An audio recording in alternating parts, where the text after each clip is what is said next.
Imagine a figura. Fios de cânhamo ardendo lentamente, entrelaçados a uma barba negra como breu, cuspindo fumaça como se o próprio inferno respirasse ali. No peito, pistolas pendem como serpentes prontas a morder. E nos olhos, não havia raiva nem piedade, apenas um brilho vazio, frio, feito para congelar a espinha dos homens antes do primeiro disparo. Não era preciso lutar, bastava aparecer. Barba Negra não precisava vencer batalhas. Ele já vencia corações, pelo medo. Sua bandeira, um esqueleto com chifres perfurando um coração sangrando, era mais que um aviso. Era um presságio, um ritual, um lembrete de que às vezes o pavor é mais eficaz que a pólvora. Mas, e se eu te dissesse que o homem por trás dessa máscara ardente raramente puxava o gatilho?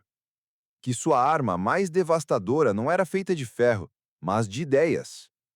Que Barba Negra talvez tenha sido o primeiro pirata a entender algo que os impérios ainda não sabiam?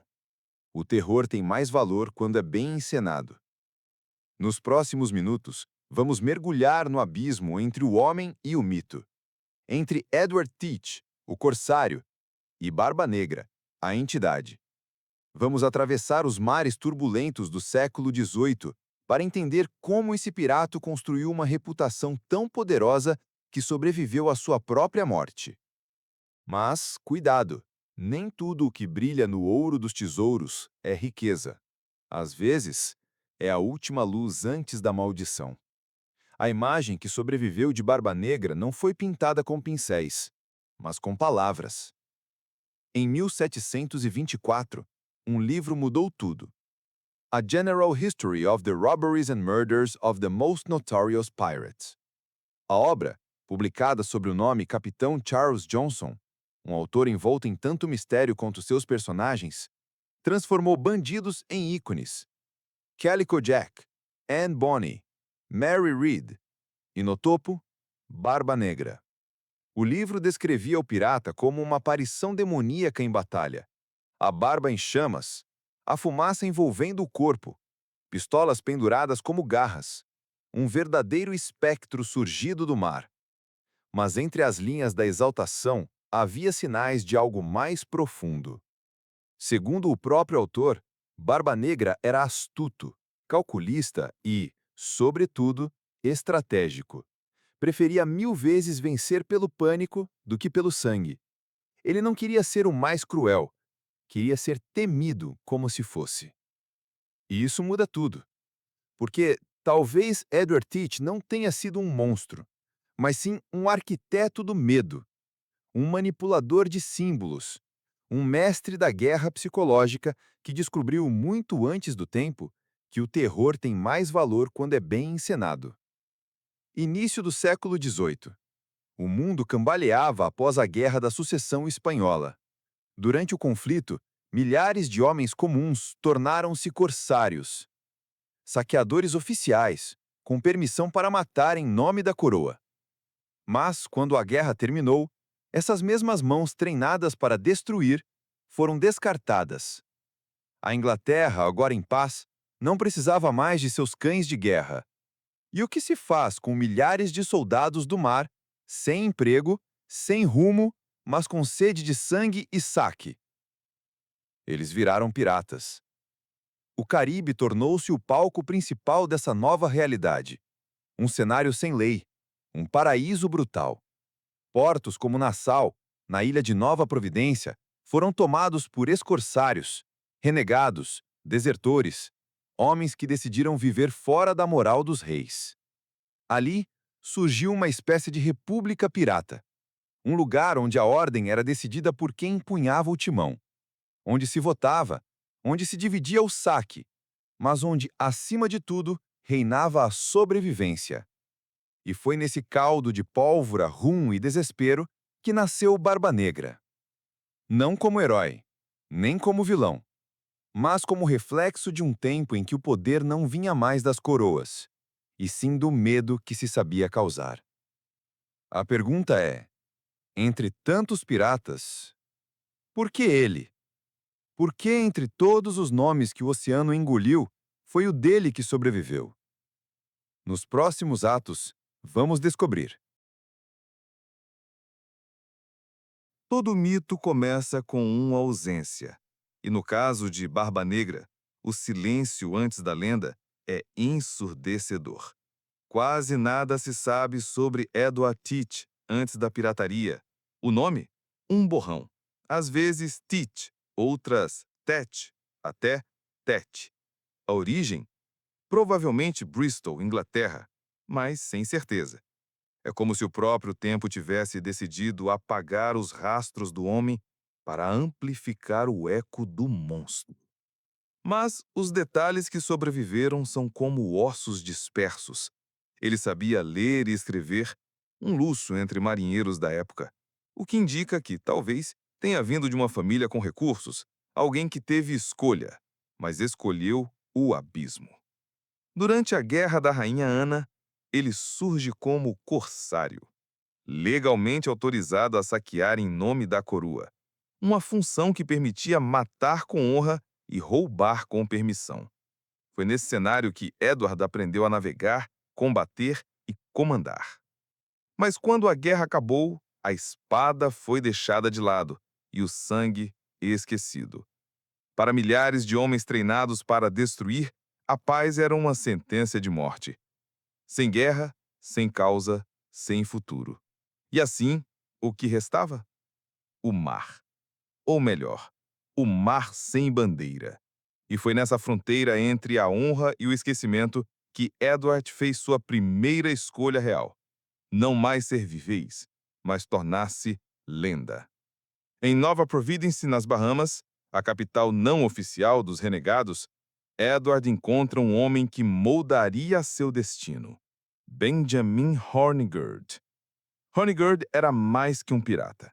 Era um símbolo. Ex-corsário, líder de uma república sem rei. Um homem que atacava espanhóis e franceses, mas ainda se recusava a tocar em navios ingleses. Patriotismo ou cálculo? Não importa. Ele mantinha um pé em cada mundo e isso o tornava perigoso. Tite ingressa em sua tripulação e logo se destaca. Não pela brutalidade, mas pela presença, pela forma como comandava o olhar dos homens.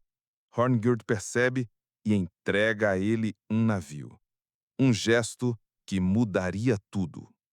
Mas o código moral de Horngirt, aquela fidelidade morna à Inglaterra, começa a corroer a confiança da tripulação. Em alto mar, fidelidade demais é fraqueza.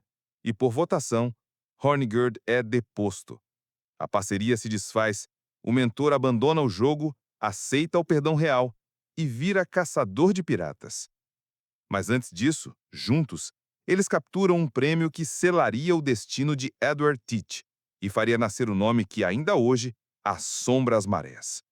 Um navio francês é capturado no Caribe. Seu nome, Le Concorde. Outrora britânico, depois transformado em navio negreiro. Hornigold, prestes a se retirar, entrega o comando a Teach. E, com esse gesto, nasce um novo símbolo. O Queen Anne's Revenge, a vingança da Rainha Ana. Um nome carregado de pólvora e ressentimento, uma afronta direta ao novo rei, uma saudação à rainha deposta que Tite servira como corsário. Não era só um batismo, era um posicionamento ideológico. Tite transforma o navio numa fortaleza flutuante. 40 canhões, 300 homens. Mas sua maior arma não estava no casco, estava no condeque. A barba cresceu como uma criatura viva. Fios trançados com fitas vermelhas e negras. E antes da batalha, ele acendia pavios de linho com enxofre enfiados debaixo do chapéu e entre os pelos do rosto. A fumaça subia, os olhos ardiam e a criatura surgia. Não era mais um homem, era um presságio. E para quem via aquilo, de dentro de um navio prestes a ser abordado, havia apenas duas opções: fugir ou ajoelhar. Com o tempo, Barba Negra não precisaria mais levantar a voz. Sua fama fazia o trabalho por ele. O terror precedia o ataque. A rendição vinha antes do primeiro disparo. Sua bandeira hoje, lendária, mostrava um esqueleto com chifres, segurando uma ampulheta e traspassando um coração com uma lança. Era um símbolo de tempo e morte. Uma poesia cruel escrita com símbolos que até os analfabetos entendiam.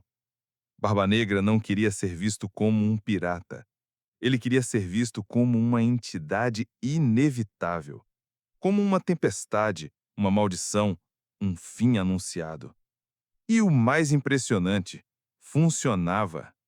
Barba Negra já não comandava um navio, comandava uma frota. 4 embarcações sob a bandeira dele. Ele mira Charleston, Carolina do Sul, um dos portos mais ricos das colônias. E não ataca. Ele bloqueia. Por uma semana, controla o tráfego marítimo como se fosse o rei. 9 navios capturados, reféns feitos. A cidade entra em colapso. Mas Barba Negra não pede ouro, nem armas. Ele exige medicamentos. Sua tripulação estava doente, sífilis, febres, infecções, e ele queria curá-los. Essa é uma das cenas mais desconcertantes da história dele. O monstro ardente que aterrorizava o Atlântico exigia penicilina, e mesmo assim manteve a pose, a ameaça, a lenda. Quando os medicamentos chegaram, ele libertou os reféns depois de aliviar cada um deles de seus pertences, é claro, e desapareceu no horizonte. Sem bângudos, sem bombas, só pânico. Foi sua obra-prima, sua coroação como mito. Ali, Barba Negra provou que o verdadeiro poder não vem da espada, mas da reputação que ela constrói antes mesmo de ser desembainhada. Se até aqui você também está se perguntando como alguém vira medo antes mesmo de ser visto, então talvez seja hora de continuar com a gente até o fim, porque o que vem a seguir é a queda do próprio demônio. A fumaça dissipou-se, a barba apagou, e o que restou foi um homem, um corpo, uma biografia crua. A figura de Barba Negra era tão poderosa que muitos se esquecem. Por trás da lenda havia carne, decisões e limites. Apesar da fama sanguinária, não existe nenhum relato confirmado de que Edward Teach tenha matado prisioneiros durante sua carreira. Nenhum caso de tortura, nenhuma execução gratuita. Afinal, matar era ineficiente. Quanto mais brutal o pirata, maior a chance de resistência. Barba Negra sabia disso. Ele não queria guerra, queria rendição. E a rendição vinha do medo, não da morte. A bordo de seus navios, a tirania não era regra. Como em muitas embarcações piratas, a liderança era eleita. Havia votos, códigos, partilha justa de saque. Uma democracia crua, mas surpreendentemente funcional. Os homens o seguiam não porque temiam punição, mas porque sabiam que ele entregava resultados. Mas até monstros se cansam, e monstros inteligentes sabem desaparecer antes que o mundo os destrua. Depois do bloqueio de Charleston, Barba Negra faz algo que confunde os cronistas. Encalha voluntariamente seu navio mais poderoso. O Queen Anne's Revenge, seu símbolo flutuante, é abandonado. Alguns dizem que foi acidente, outros acreditam que foi intencional, para dispersar a tripulação, reter apenas os mais leais e manter para si o melhor do saque. Pouco depois, ele faz o impensável. Aceita o perdão real. Na Carolina do Norte, entrega-se ao governador Charles Eden, um político flexível, para não dizer cúmplice. Edward se casa, cria vínculos com a elite local, estabelece-se como cidadão. Mas era tudo encenação. A barba, agora adormecida, ainda queimava por dentro. Em pouco tempo, Barba Negra retorna ao mar, discretamente. Saques menores, menos violência, mais estratégia. A ilha de Ocracoke vira seu santuário. Mas o mundo ao redor mudou. e ele se tornara grande demais para ser ignorado.